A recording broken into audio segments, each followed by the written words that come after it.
Hello, everyone. My name is Chen Kai-chi, and I'm a PhD student in educational study at the University of Windsor.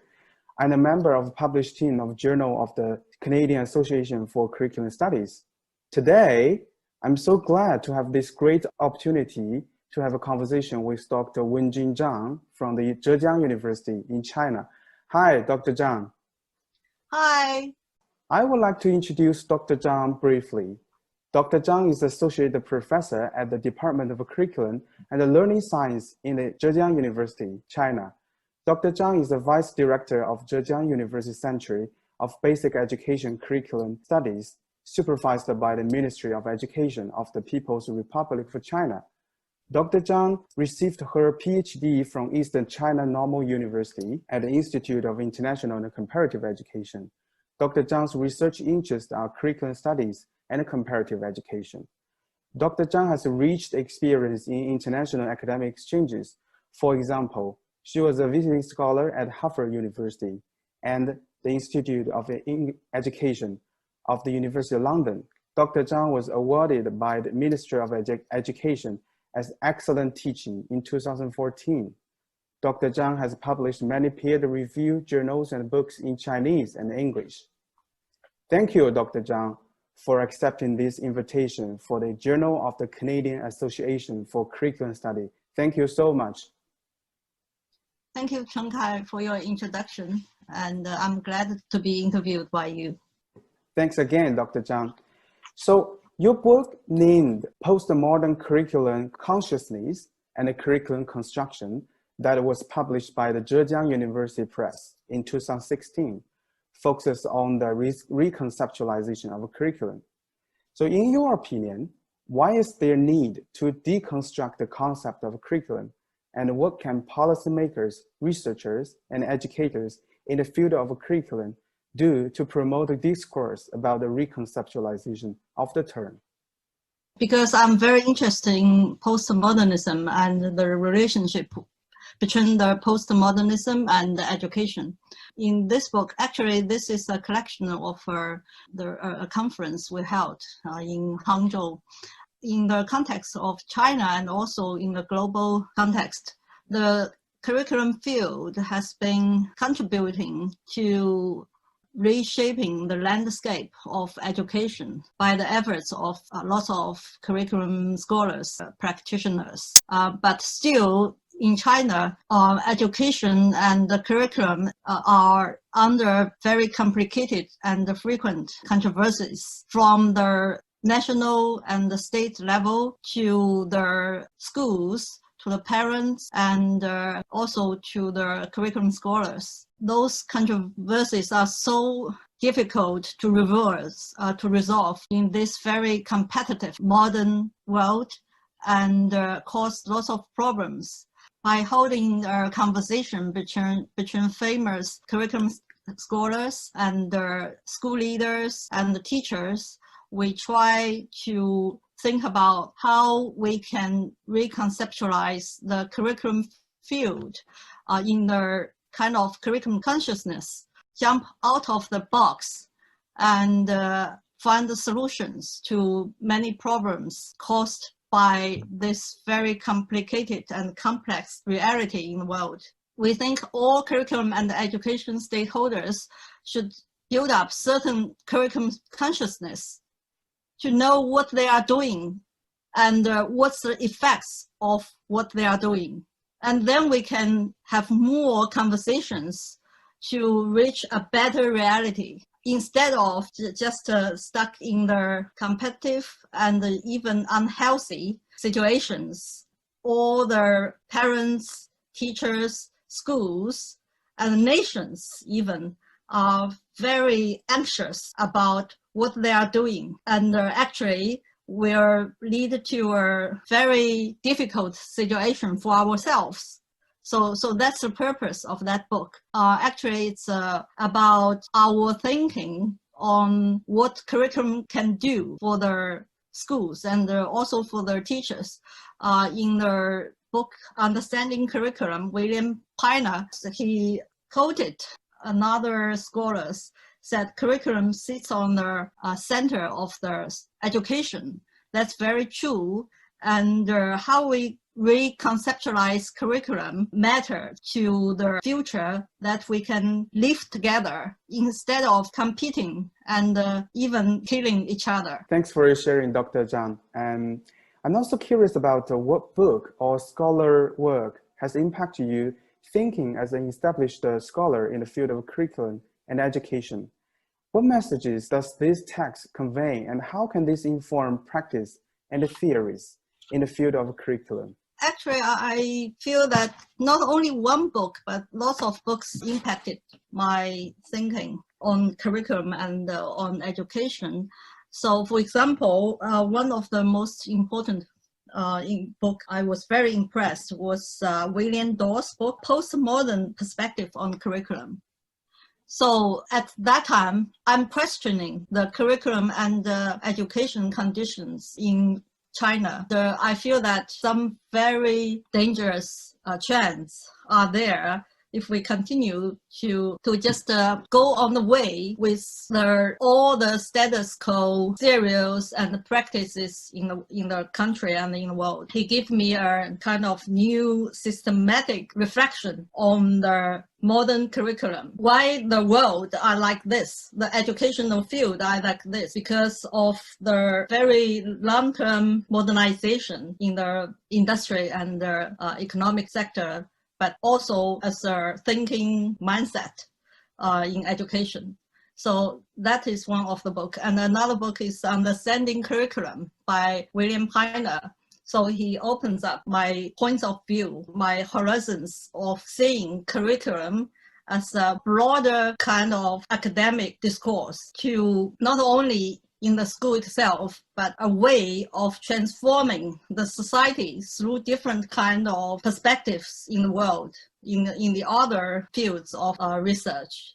So like when you look at the curriculum from, for example, a feminist perspective on curriculum, when you look at our curriculum from a kind of phenomenon kind of perspective, and when you look at curriculum as a political discourse, and you can see actually curriculum can be a far more strong weapon or discourse to look at the relationship between education and the formation of the society and how we can do through curriculum to influence the society in a deeper way. So those texts taught me in a kind of different way of thinking, and even the relationship between different countries and nations as a way of human community even. Thanks for sharing.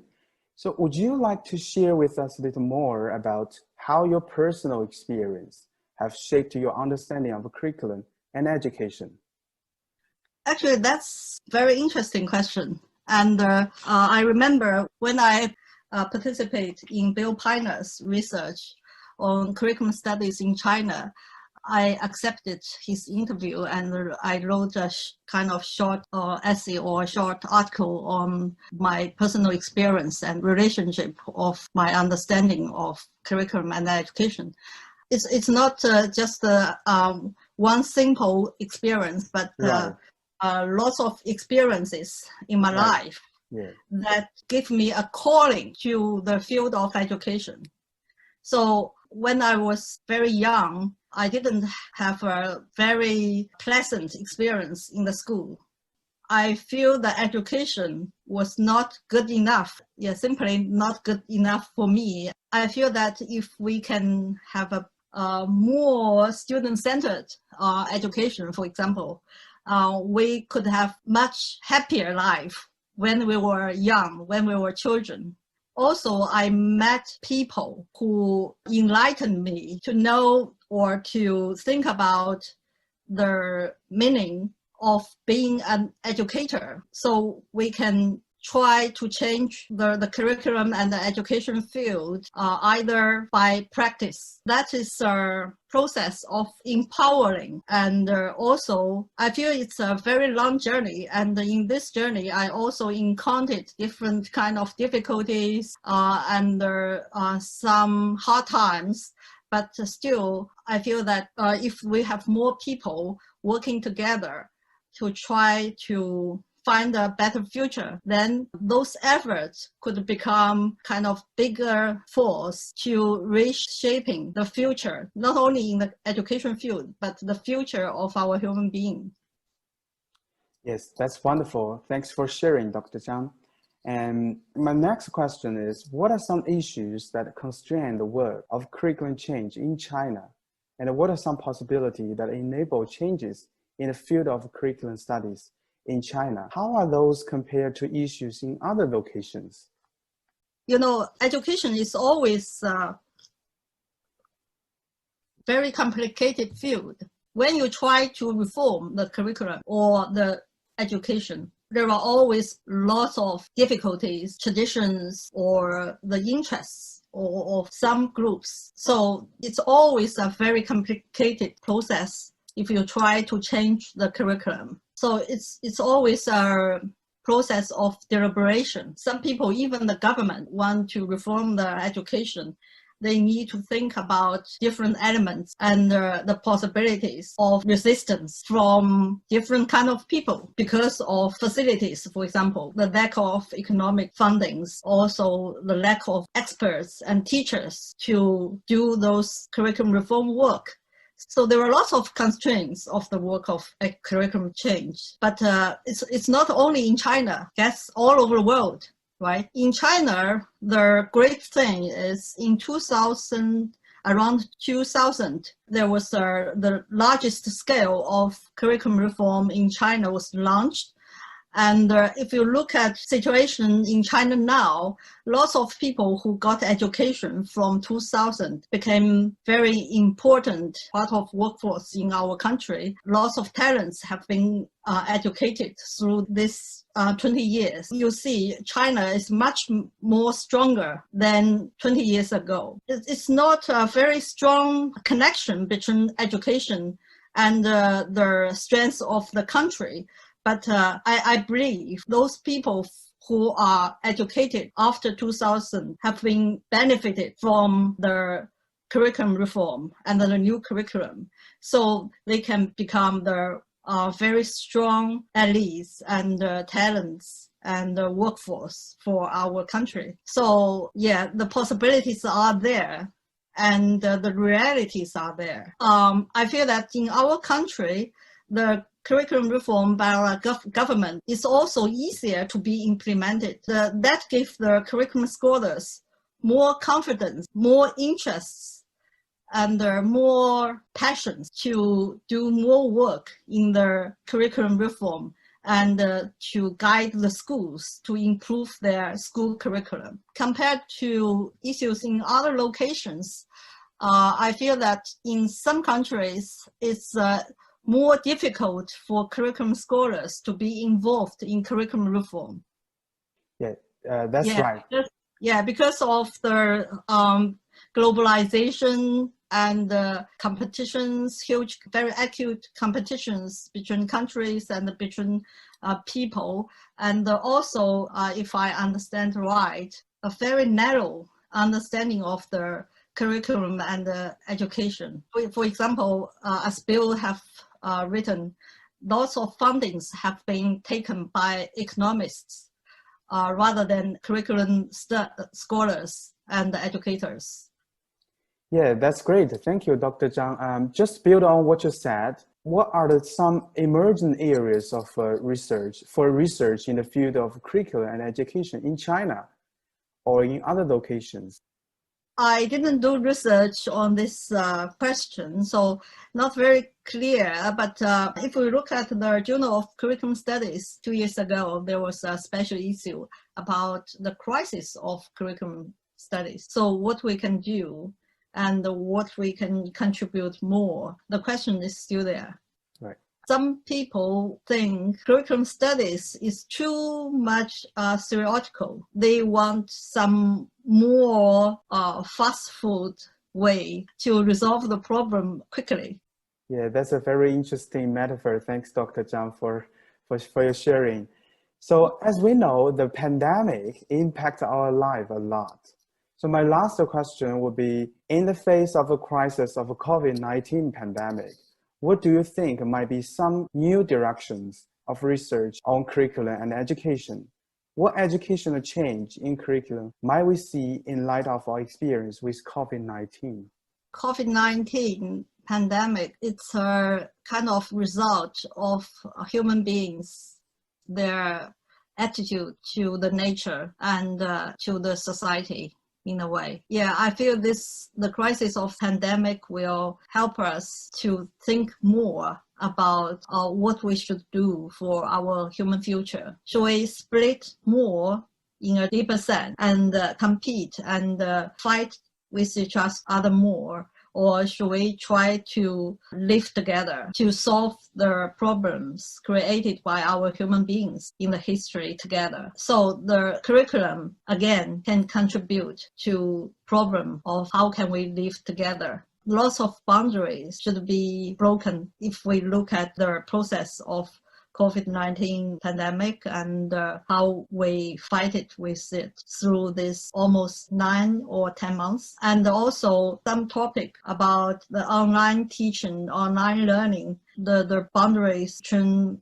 school education and the family education blurred in a way. So I don't have a clear picture in my mind of what kind of image or directions of research, but for sure, this is an opportunity to think about how can we meet those challenges and how can we help the curriculum scholars and curriculum research to contribute to the brighter future of ourselves and in education. That's so wonderful, Dr. Zhang. I really like how you describe the pandemic as a crisis and opportunity. We have a Chinese saying, 危机, right? So when we have a crisis, we also have opportunities. I really like your idea and thank you so much for sharing and wonderful insights. Much appreciated, Dr. Zhang. Thank you very much, Chen Kai.